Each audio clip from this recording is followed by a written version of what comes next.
I had this naive view that people who decide, who choose, because no one puts a gun to their head and tell them to choose this career path. I used to have the naive belief that everyone who chooses the helping profession is automatically an empath. I assumed that everyone who chooses the helping professions is automatically compassionate. I assume they choose their profession because they actually want to help and they actually care about other people. But I cannot tell you how many therapists I've had that, I mean, you could just tell it was a job. It's just a job.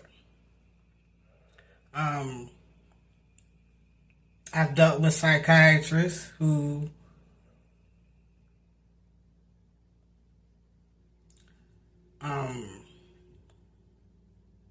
they're not just like people who want to use you as a guinea pig, but they also get off on psychoanalyzing people. They get off on putting people in categories.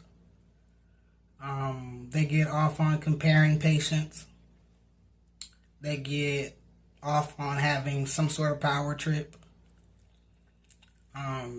But I can't tell you how many so-called mental health professionals that I've encountered, and they made it very clear that they weren't interested in what I had to say. They didn't want to listen to whatever my current problems were. They didn't want to hear me vent.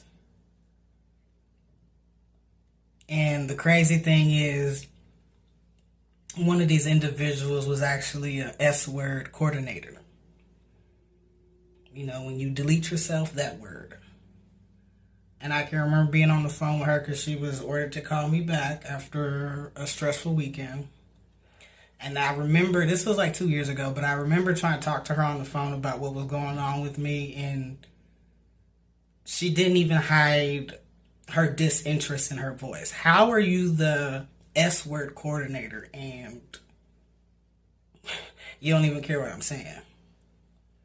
So,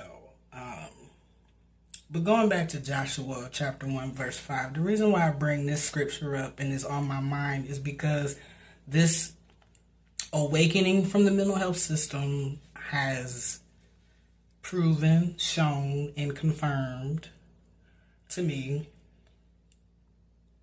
that the only somebody that is constant is God. I've been attached